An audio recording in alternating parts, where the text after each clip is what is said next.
Les Français sont attachés à leur langue, mais quel français parle-t-on en France? Questions et réponses avec l'invité de la Une francophone.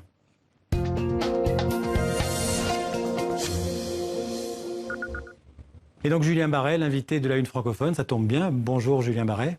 Bonjour. Alors vous êtes journaliste spécialisé dans les questions linguistiques, dans les jeux de mots, la rime, le rap.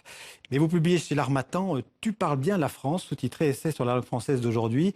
On peut dire que c'est un livre plaidoyer pour une langue française vivante, en évolution permanente, contre les conservatismes, qui fige le français dans une langue, en fait il faut bien le rappeler, une langue qui date du XVIIIe siècle. Oui, la langue écrite, on pourrait dire qu'elle a peu évolué ou pas beaucoup depuis Voltaire, mais la langue orale, celle qu'on parle, elle a beaucoup changé et il y a une tendance puriste en France qui consiste à la mettre sous verre dans du formol pour qu'elle n'évolue pas. Les évolutions de l'orthographe sont compliquées, l'emprunt à des termes arabes, gitans, américains sont mal vus et c'est difficile, alors même qu'on parle une langue qui change, il y a un point de vue intégré en général, un peu inconscient, qui consiste à réfréner cette tendance et à se corriger les uns les autres. Pourquoi? Parce que nous parlons la langue d'une élite. Vous écrivez, nous avons hérité d'une langue bourgeoise qui nous oblige à parler bourgeois et donc à penser bourgeois.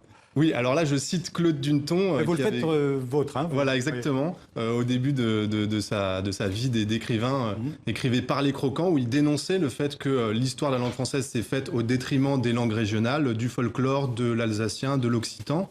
Et cette histoire, c'est l'histoire d'une langue royale du XVIIe siècle qui s'est faite à Versailles, au Louvre, au au bord de la Loire, et qui a voulu s'ériger comme une langue pure, belle, bienséante, qui évacuait tout le vocabulaire, le soc des charrues, etc., pour en faire une langue de la beauté, de l'équitation, de la joaillerie.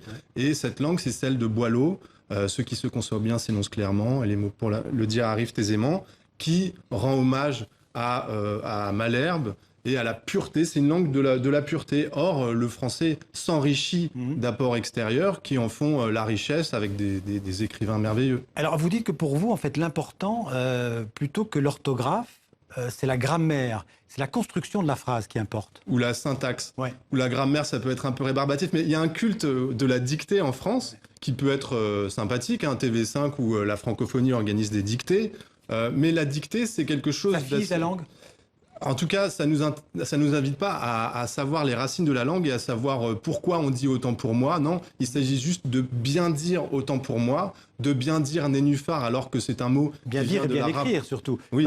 Comment écrit-on bien autant pour moi? On écrit des deux façons, puisqu'il y a eu des tas de controverses qui ont eu lieu, notamment avec le fameux Claude Duneton. Il y a deux origines possibles, et quand on fait de la linguistique et quand on fait de la lexicologie, quand on cherche l'origine des mots, on se rend compte que c'est beaucoup plus compliqué et qu'en général, il y a plusieurs origines possibles. Il n'y a pas un seul usage et il n'y a pas une seule origine. Donc on peut écrire autant A-U-T-A-N-T et A-U plus loin T-E-M-P-S. Alors il y a eu beaucoup de tentatives de réforme, de simplification du français.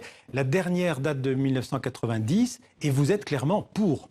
Alors, simplification, ça appelle plein de grands mots et de peurs qui surgissent avec le nivellement par le bas. Simplifier, c'est abêtir. Il s'agit parfois, par exemple, de dire que nénuphar s'écrit avec un F au lieu du PH qui a été rajouté de façon totalement fausse en 1935 par un académicien pour une édition du dictionnaire de l'Académie, de dire qu'on l'écrit avec un F, c'est une simplification, mais qui rend hommage à l'histoire de cette langue. Ça va vite, mais une dernière question. Les emprunts aux langues étrangères, souvent, ça fait peur. On dit que ça menace la langue française. Vous dites pas du tout, ça l'enrichit. Bien sûr. Le français a donné plein de ces termes à l'anglais, qui lui a rendu. Aujourd'hui, effectivement, il y a un problème avec l'anglais managérial, le produit process, culture client, etc.